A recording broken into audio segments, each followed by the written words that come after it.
Voice teacher here with our 17th episode, Perceptions and Practical. I will read for you something that you will find if you look around looking for resources. This time it will be on two things on perception, because we have two kinds of, main aspects we have to take into account when we want to sing and take this, this question quite seriously. And also, why am I doing all those episodes on perceptions? Is it that important? And is it that important in what phase of your singing, of your career, of your studying, of your training? We don't do that usually that much with instrumentalists or in the sports. In the sports we start doing into the practice, into how we create the environment and the exercises, but we don't do all those talking about that we do and that I do, especially with singing. Are we different? Not exactly, but how can I say, I try to say in the correct way. For singing, it takes away more. For singing, it takes away completely the possibility of accessing and of access, not only to your voice, but to just playing the game, just playing the play. That is why we do all those kind of things. And I will read for you, because I'm not the only one, of course. In tradition we have important pedagogues and teachers and singers that do and say all those kind of things also, because they know by experience that it takes away all. When you, those think of the perception is very important for everybody. But if you go to play football, if you go to play soccer, if you go to play tennis, if you go to play volleyball, or everything you want, you go training for running, athletic, jumping, high jumping, etc. You see when the perceptions, or the affect and the effects of those perceptions take away the action. And it's quite dramatic, but it doesn't happen so often. Just because you follow the action, you try to enter into the action, you try to play the play. For singing, you get stuck without having sometimes clear that you are stuck, or you misunderstand without having understood that you misunderstood. While if you are not running into the football field, you see yourself not running, but you can still produce sound, but you're not exactly singing, because singing is something very specific, and it is like running. If you run, you see you're running. If you go backwards, or you put yourself on the ground doing other kind of things, you're moving yourself, but it's quite clear to self-see that you're not going into the action. For singing, it is a peculiar and so fantastic thing. You can misunderstand being on the ground, doing other kind of things, or bad. And it happens more often than you think. Putting yourself into the public position, observing the action, deciding what action you are going to do, and you don't see that you are not playing, because you can still move yourself to get into the public position, for example. So it is crucial for us, because the first thing is activating the singing into the context. And one of the reasons of all this stucking and confusion and not, it's how the voice is not organized, but how the voice is, meaning that it uses motor functions and the neurological aspects and physical aspects are fundamental.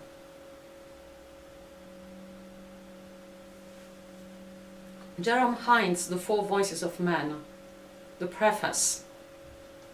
A word of caution: if you are not at an advanced level of training, please keep this book on the shelf until your teacher recommends that you read it. And he writes lower. If, when you are ready, your teacher fails to direct you to this book, get another teacher. Yeah, it's quite straight, as I am, as often we are as singers and voice teachers. We are pretty straight, and sometimes we can look rude. No, he's the kindest person. Jerome Hines, Great Singers on Great Singing, a previous book. Warning: this book may be injurious to your vocal health. Corny McNeil. In the preface, Jerome Hines says, you may have derived a chuckle from Corny McNeil's dire warning on the opening page of this book, but it bears serious consideration. The truth of the matter is that to learn to sing from a book alone is an utter impossibility. Yeah, of course. He says something pretty important at the end of this page in the preface, that is, most of the interviewees had difficulty at first in verbalizing their universal vocal experience. This does not mean that they don't understand it. It means they are accustomed to thinking about it in the non-verbal language of kinesthetic sensation. As a result, they tend to describe their private little world of vocalism by gestures, shaping of the hands and fingers to represent laryngeal and pharyngeal configurations, or using arms and elbows to demonstrate use of the diaphragm. In this, there is an important point that I probably touched last episode, is that into a biomechanical system, as ours is, we have actions that produce reactions. Those reactions are reactions that we feel, that we perceive, sometimes reactions that we expect, sometimes reactions that we do not expect, sometimes reactions that some reflexes or some mechanical properties of the system, of tension, speed, load and frequency, will activate. This to say what? To say that when you are an accomplished singer, in here he talks and he speaks about opera singers. Why I read of him? Because we had not all that material yet on accomplished, long-term and high technical, accomplished and I'm gonna say aware singers for other styles. So we have mostly in literature high-skilled pedagogues and teachers and singers talking about classical singing. We are doing to put into context what is for everybody and what is specific of the style. But of course, in all those literature and writings and talking and experiences, we have something in common and something that is useful for everybody. What it is to be translated and understood is that the inexperienced, also said the one coming into the path of being an accomplished singer, he needs not to be too much confused, or he has to know that some things that he can read or learn or get in touch with are things that his neurological and mechanical system, meaning the structure, skeletal muscles, and fascia and tendons and ligaments, are getting to understand and feel and experience when they will have developed in a correct way. Will someone experience all of those? No, of course, because it depends on the context, it depends on the repertoire. He says something quite interesting on Zinka Milanov about that. And on the character of the person and of the kind of career that this person is going to do. So, but mostly accomplished singers talks about their reactions and what they perceive and what they take as references into the system developed, and especially the reactions of the system developed. They usually do not talk that much about the actions that we initiate to obtain those feelings or to obtain the development of the system. They talk about those, meaning the actions, when they are like me, teachers, like him, fantastic teacher and fantastic researcher about the voice, because he sees the difference, and this is the difference into what we have to take as references, and the difference of the effects of different ways of getting to be accomplished. Because of course he knows quite well that you can't become completely accomplished in every aspect of the voice as some become. Zinka Milanov became very specialized in her way of singing, so that she said it's the only way of singing correctly. Of course, he knows that it's not like that. But her way of singing is perfect for the context of repertoire and voice she has. And the kind of challenges, or not challenges, herself into during her career. He just says, again, straight and very, I love how he writes and how he says things, because it's the way to make, from a motor point of view, clear the gesture we use. And that's why we talk in that way very often, we speak in that straight way very often, that she had the chance of doing the repertoire in which she was comfortable. And him, as an American, he had to sing what happens to be asked to him to sing.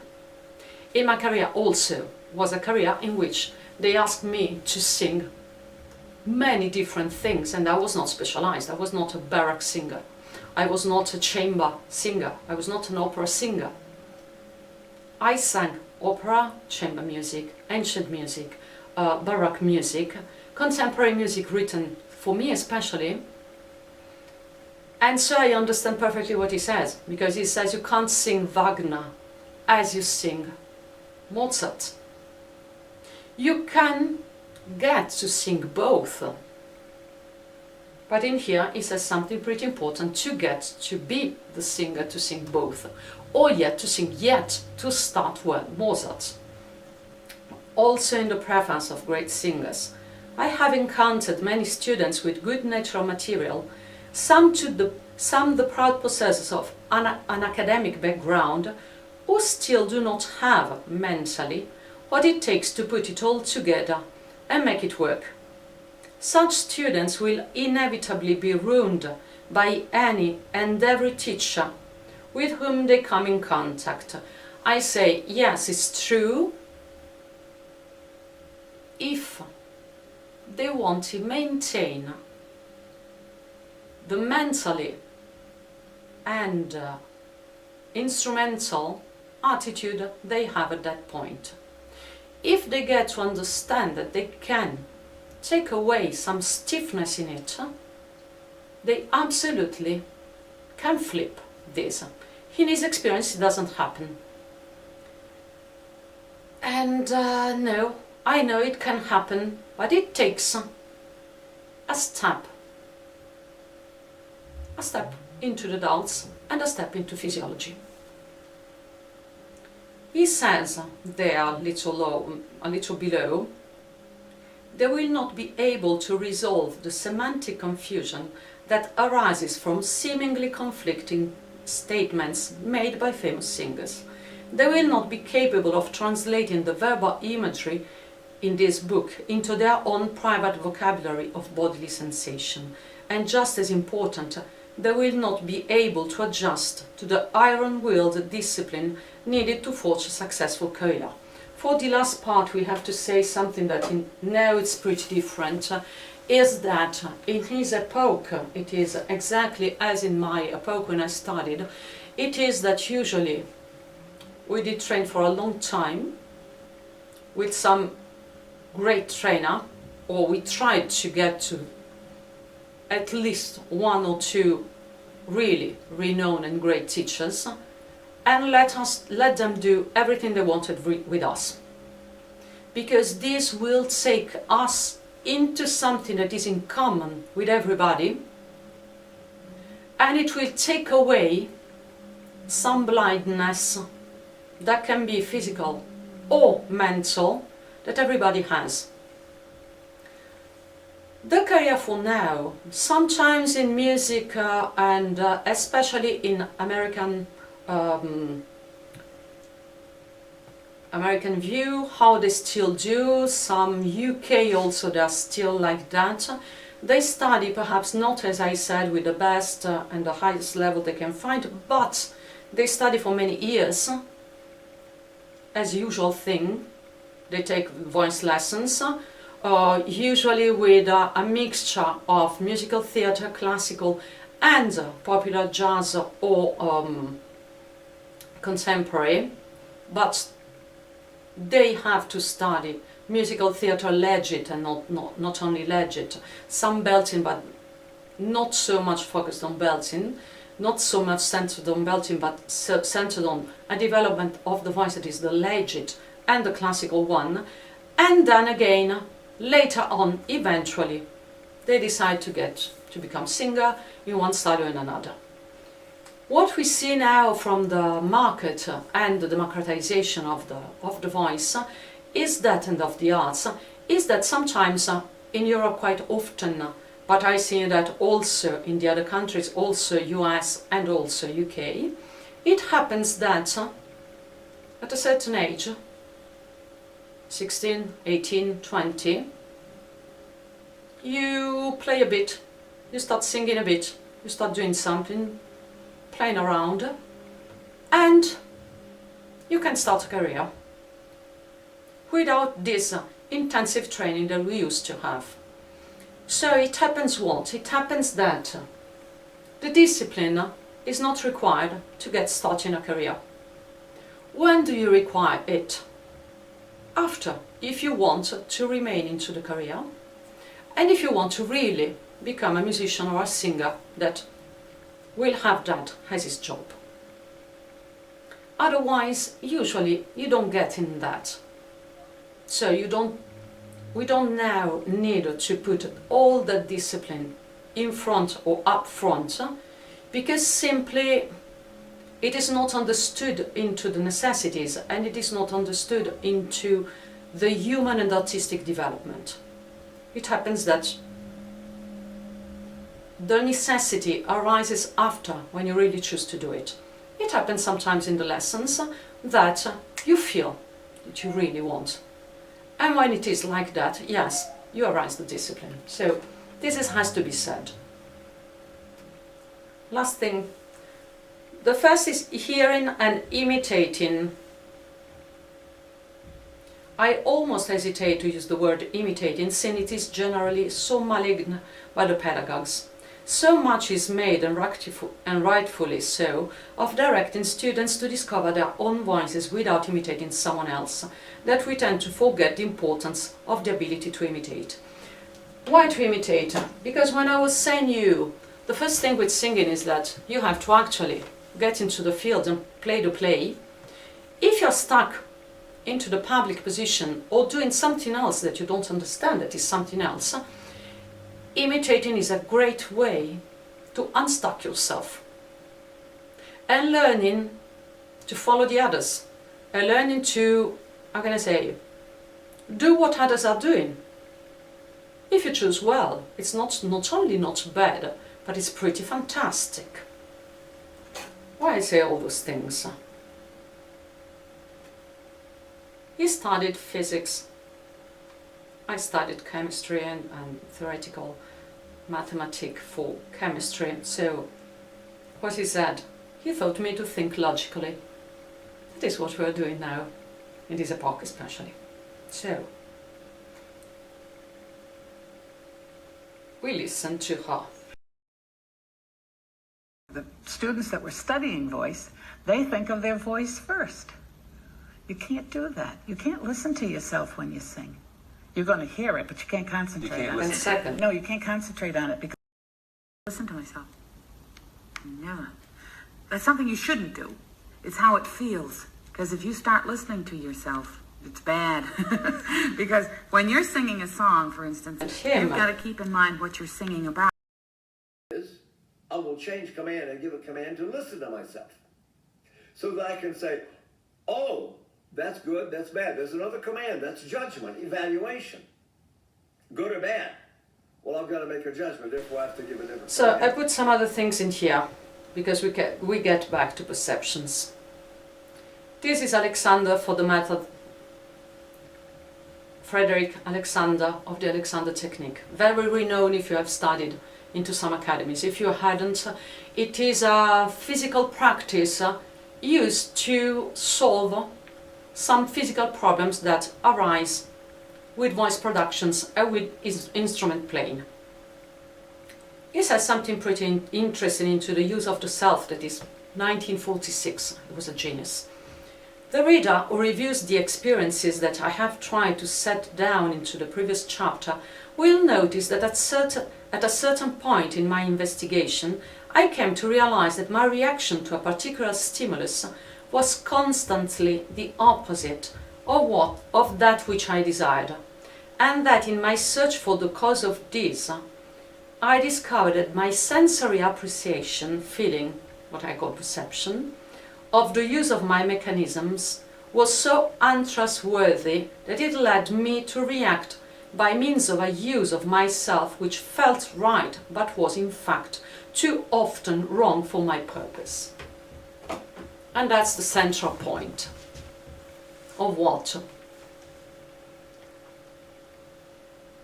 he says. It's untrustworthy for your purpose. It is absolutely trustworthy of the state of the things, of your mental understanding, mental development for the task, the goal, and the repertoire you want to do, of the physical development of your structure. And to say that, this that I cited also last time, sensory motor control of ligaments and associated neuromuscular disorders of Solomonoff. The ligaments were considered over several centuries as the major restraints of the joints, what brings and maintains the joints together, keeping the associated bones in position and preventing instability, their separation from each other, or malalignment. It has been discovered, this project conducted over 25 years presents the following hypothesis. 1. Ligaments are also major sensory organs. Now we know that into the fascia we have nervous system, sensory informations to the brain and to the brain and to the system. Ligaments are also major sensory organs capable of monitoring relevant kinesthetic and proprioceptive data. 2. Excitatory and inhibitory reflex arcs from sensory organs within the ligaments recruit the musculature to participate in maintaining joint stability as needed by the movement type performed. And here I add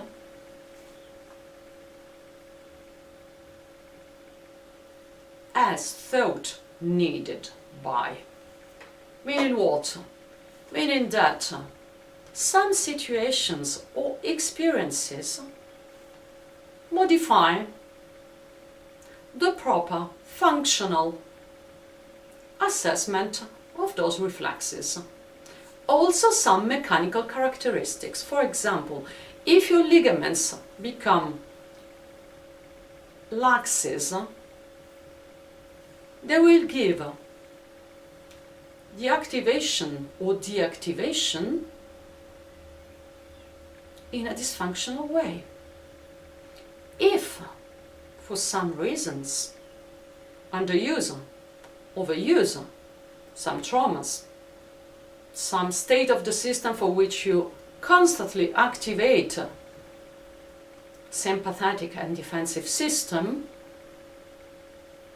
they will be shaped into thinking that the usual posture of your joint is the ideal posture of the joint, meaning that you don't perceive your hip not able to extend completely, but you can see into a mirror your hips not extending completely. But you don't perceive it, because you perceive as normal and complete an extension that is for some reasons limited. So, do they lie? Are they untrustworthy? Absolutely not. They are absolutely trustworthy. The thing is that they tell you true reality.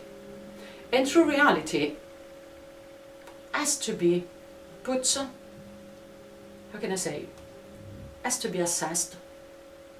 Good news is that if you work into getting functional with a lot of strategies that we have, don't try just to extend your hip. You're going to hurt yourself really badly, really badly. There are plenty of strategies to gain back the extension of the hips. What is the good news?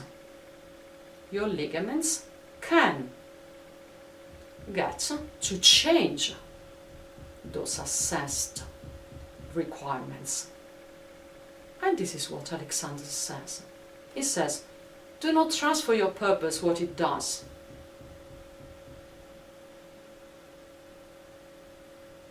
And this is something into the perception, into thinking that is very important. And then sometimes we look rough and a bit, can I say, too straight into saying, you are not yet there. Work to get there. Don't worry too much now to get to your point and to your purposes. Because now you are, can I say, diminishing your instrument and you are limiting your instrument even more before having developed what makes your instrument able to get to your purposes. Listen to yourself, you will hear yourself. But I have to listen to the music. I have to melt into the music. Musicians say listening and hearing is the most important thing. Yes. At a certain phase, in a certain point,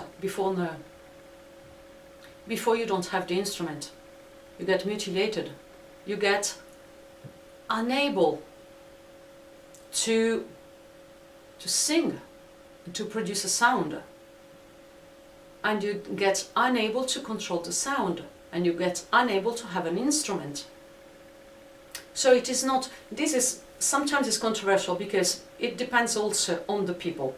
There are people that take the thing, don't listen to yourself, just express yourself, don't mind if you're singing completely out of tune. But you know, how can I say, this is a semantic thing that quite soon with a singer or with a student or we separate those things. It is not don't mind the notes you're doing, don't mind how you're doing. Because this is how to say, well, I want to make a caress, I tap you. But I did tap gently. No, it is completely a different thing. It is not you don't want to get to do the correct notes. Is that they intend listening as putting yourself into the public to observe the action without participating into it. Because participating into it changes the point of view from which you take the view and references on the action. Because it's another point of view. And it's a point of view of who is into the action and gets skilled into reading the action and acting into the action. And for us it's very important to separate the observer into the action and the observer on the side of the action, because we know that it happens, and it happens more often than what you think, and it takes away completely all the voice.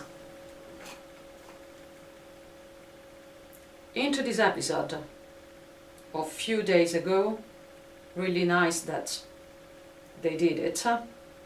Listen to that. Important, and especially to clinicians, which is the insula. The insula has a map of the body surface and the internal organs, and is essentially controlling, at least in one region, interoception, which is our perception of everything that's happening within our body. Our perception that our heart rate is increased or decreased. Our perception that our blood pressure is dropping. Our perception that but it contains a complete map of the internal body surface. And it's in a position, this is really cool, it's in a position to integrate information about the outside world and rule sets and internal state, and they all converge there. Now, under conditions where we are rested, we are feeling rational, we understand the environment, we feel in control of things, the prefrontal cortex leads activation of the amygdala and the insula. In other words, I can say, okay, my heart rate's going up a little bit, but I've done a podcast before, I can get comfortable here. Okay, someone who's never done public speaking, however, if they get out on stage and they're feeling their heart rate going up and they're thinking, oh my God, I'm gonna pass out, or I'm gonna say something ridiculous, and they're panicking. What happens there? Well, Nolan's lab and others have shown that now the insula activity and the amygdala starts leading the rule set of the prefrontal cortex. In other words, the coach now becomes the player, right? Again, what we said about perceptions, all those organs, we feel, we perceive them, vagus nerve, afferent and efferent. Afferent for the organs. If you get too much concentrated into this interoception and this listening, it will block your singing. Because we know that if you just feel, you are not activating. Because if you activate, you have to take on the side a little the feeling. So, when you hear and when you have a sympathetic activation, oh my God, I'm going to sing with someone, oh my God, you never sing when you're rested, in good situation and completely relaxed, or it's very rare. Usually you still have some fear, some things, and it's the adrenaline and the energy that they are going to put. And you activate, while you have this energy, the vagus nerve and the parasympathetic system. So you decided that it's more important to sing than to take care of your survival in some sort. And I said that some other times. But also you can see in that way, if you give too much importance to the anxiety and listening thing, you are going to have an insula and amygdala that are going to be dominant on the prefrontal cortex. So you will not get appropriate. You will not get in singing, that is a high skilled activity in which usually you want some skill and some literacy and some appropriateness so that it can work into your style and into your career, into your level. And to do that, when we say do not listen to yourself, it is a good way to put back the control into the prefrontal cortex. And I wanted to say a last thing that I forgot. Yeah, because I went behind them. Yeah, it was also that when we said a couple of times ago about reframing and distancing, we reframe and we distance how? In creating situations in which the solution will be the appropriate one. Because those sensations sometimes they are overwhelming. So what it means, when I say a football play or a soccer play or a tennis play, you can think when you listen to yourself or you're overwhelmed, you're just looking at your hand and how do I have to, and you completely lose the perception of the ball of the other one. If the other one is not particularly not good with you, is someone that wants to play with you as your band, as some songs, as some other things with which you can sing. When I made various examples with the group, one of the way of stopping us obsessing on I don't know if is just to try to take the ball. And the other will know, knowing you, how to put some balls in some direction so that it puts you back in comfort and it puts you back into not only learning but performing well. And usually we do that. But to do that, you have to prioritize what? The play and the ball over yourself. Listening to yourself, as they say, it's not listening to yourself into the context of you doing a better gesture and a nuanced gesture to make a volley when you get to the filet. No, the listening that they say is stopping to solving, no, you know, now, and it is now play. Come on, play. And I give you some balls so that I will, if your problem is that you remain with your arms without opening it, sometimes someone quite good, if he's your teacher or in your band, we put the ball so that you have to stretch to get there. Because they understand that. And also we create some repertoire or some situation in which you have to stretch, but you can concentrate on the ball. And taking the concentration on the ball will take away, because when you have the concentration of the ball, you have the concentration on you, on the ball, on the other, and this is where you have the prefrontal cortex control. When you hear, last thing, when you hear Rick Rubin or other very high level telling you, don't listen to nobody, listen just into yourself, get to what is your truth and completely isolate from disturbances. They say something that is very important and very true, but again, in a subsequent passage of the thing, in another phase, the phase in which you yet established how to play, you're able to remain into the play and be pretty good and pretty successful and pretty structured in that.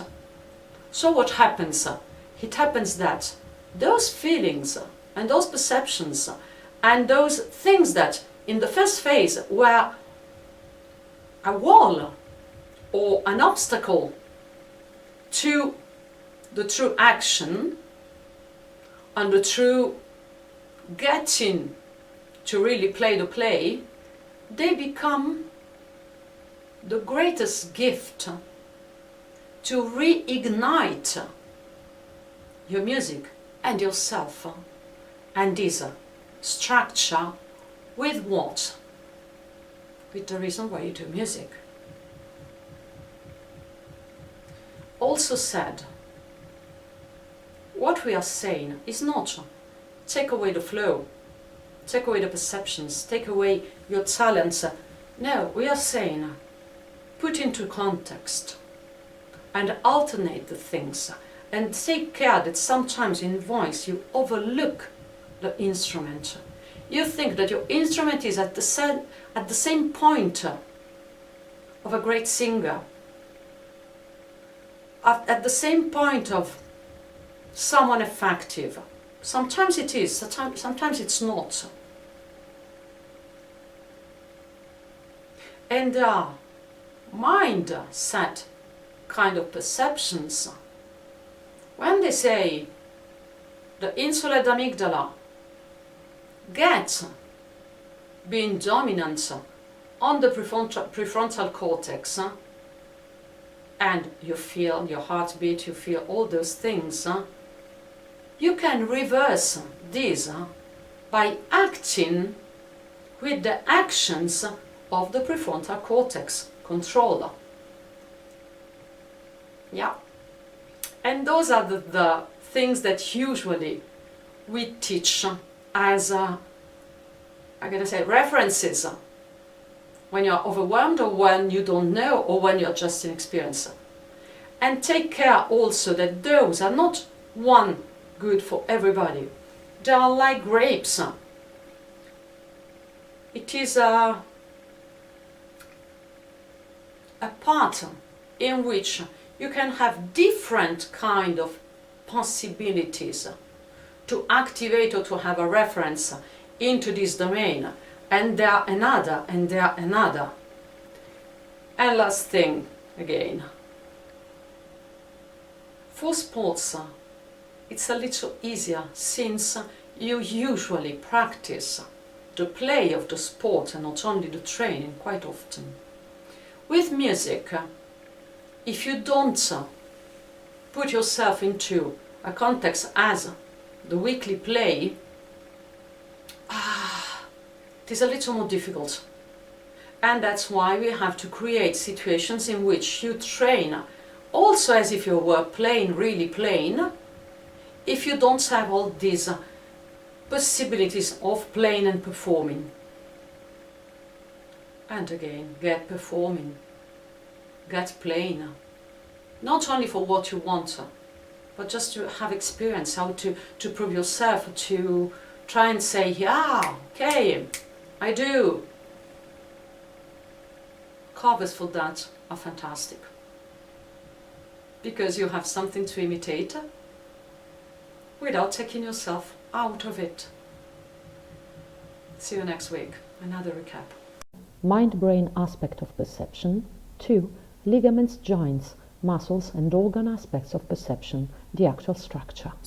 The insula has a map of the body surface and the internal organs, and it's in a position to integrate information about the outside world and rule sets. Rule sets equal being appropriate to situations. 1. Ligaments are major sensory organs monitoring relevant kinesthetic proprioceptive data. 2. Excitatory and inhibitory reflex. Ligaments recruit the musculature to participate in maintaining joint stability as needed by the movement type performed. I came to realize that my reaction to a particular stimulus was constantly the opposite of which desired. I discovered that my sensory appreciation feeling of the use of my mechanisms was so untrustworthy that it led me of a use which felt right, but was in fact too often wrong for my purpose. You can't do that. You can't listen to yourself when you sing. And I don't listen to myself. Never. That's something you shouldn't do. It's how it feels. I will change command and give a command to listen to myself, so that I can say, oh, that's good, that's bad. There's another command, that's judgment. The insula gives you information when many internal organ changes happen. You easily get overwhelmed and you get to insula driving prefrontal cortex reverting functions. Positions will bring to better ligaments, reflexes, activations, and we will have less motor corrections controls to operate. So we prioritize action into context. At a more advanced level, we will resume more internal listening, and we will be in the place of listening and using fluent creative advices from